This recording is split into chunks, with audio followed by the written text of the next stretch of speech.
Guys, so we're gonna do the nothing activity here with Kato.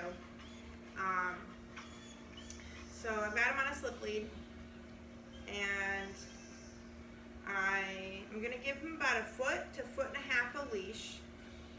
That's all the length I'm gonna give him, and then I'm gonna stick my hand, whatever I do, my right hand or my left. It really doesn't matter which hand you use. And I'm going to take that hand and just stick it on my knee. Here, I'm going to bump him because I don't want him leaning on me. He has a tendency, sorry guys, I had to grab this.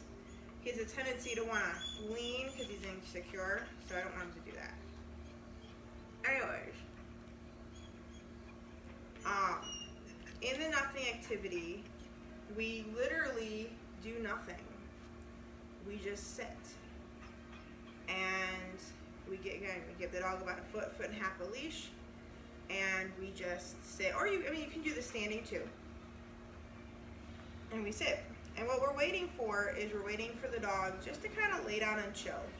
So we're not going into as deep a relaxation as we do with sit on the dog, or as deep as relaxation as we do with behavioral balance.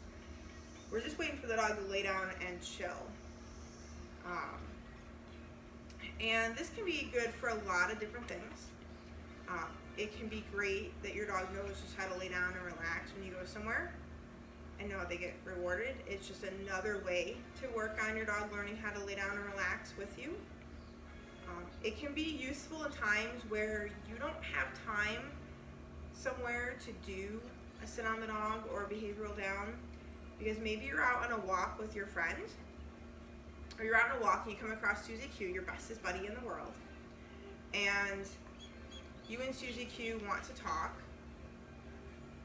So you probably don't have enough time to initiate a sit on the dog, even though you've been doing sit on the dogs at home or behavioral downs at home, and so that has helped your dog relax more when you're out of the house. But on that walk, you don't have time to stick your foot, and you don't always want to have to be putting your dog in command. So you can easily do the nothing activity just out and about. So you're hanging out with your dog lays down, you just try food. Now you'll notice I didn't actually say yes, and I don't say yes in this activity for a couple of reasons. One, it tends to perk the dog up, even though yes, there are other relaxation activities like DRR where we say yes, and yes, we do perk the dog up, and yes, the dog gets to work on their energy going up and down in response to being calm and getting rewarded.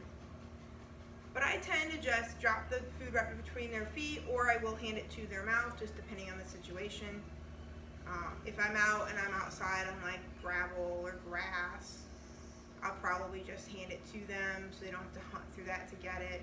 Here it's really easy to just kind of drop it. And I will often then just kind of, if the pup stays kind of chilling, I will often just kind of add some more. The key here is to eventually create a puppy or dog that doesn't think I have to get up and lay back down to get the food, but if I just continue laying here to get the food. Now he's a bit of an anxious guy, so this is a nice relaxation activity for him. And just like there are many different ways to work on just about any behavior with a dog, there's different ways to work on relaxation with the dog.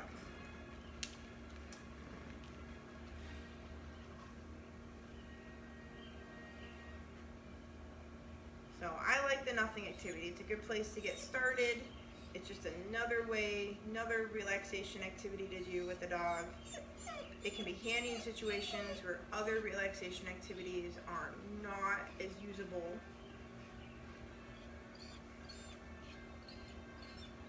So everything's all interconnected. Now I'm not going to put food down here while he's doing this little whiny stuff. I am going to wait for him to relax enough. That's really nice. I don't know if you can see, but he just sighed. So I'm not going to give him the food while he's doing that whiny stuff there. I want him to actually kind of settle a bit, but I'm not looking for him to zone out as much as we do when we start doing sit on the dog work or when we're doing behavioral down work. I'm not looking for that level of zone outness. I'm just looking for him to start relaxing, not be zoned out. And in this exercise, in a lot of ways, we are actually, not only are we going to do the relaxing, but we're also rewarding the down.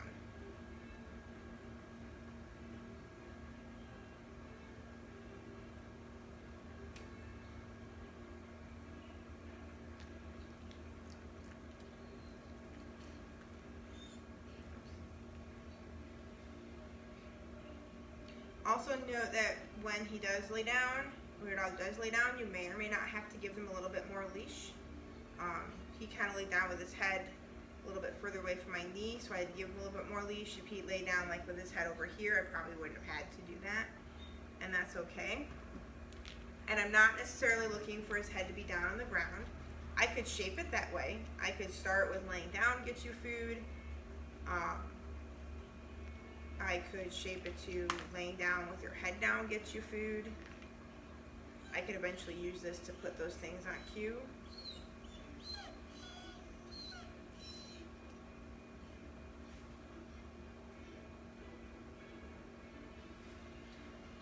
So places with scissors are handy. Come across, use a cue, your bestest buddy while you're out on your walk. You can actively work on this while you're hanging out. A lot of times when people's dogs lay down like this, people ignore them, then the dog gets up and does something, and the dog gets attention, or the person gets frustrated with them, versus let's reward this so the dog does this more often.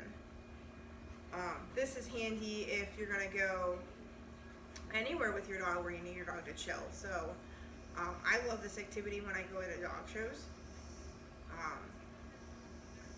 or an outdoor pet-friendly market, or if I'm going to go to an outdoor pet-friendly cafe. These are all places where I want my dog to kind of learn to chill. And yes, I can teach the down command. Of course I can. The down is about a position. This is one's a little bit more about position and state of mind.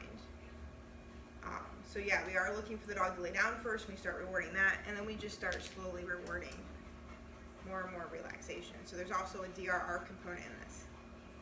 So there are very few things that I teach that are completely 100% real, complete 100% isolated from each other in a lines of training technique. So this is nice, just this kind of learn how to chill here.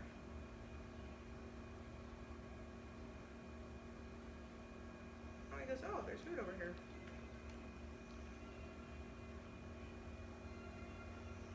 He's had a long day. We're at the end of our day training day. He's going home soon. So he's going to go take a nap. And then we have a short lesson when his owner picks him up today. Yeah, Kato is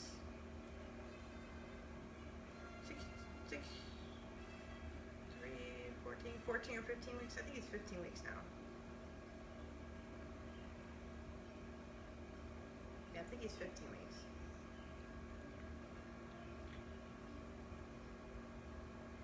Or he might be a little older. He might be 16 already.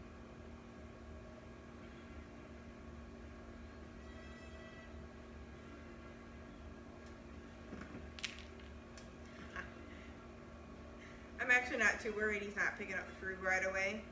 He's just kind of chilling.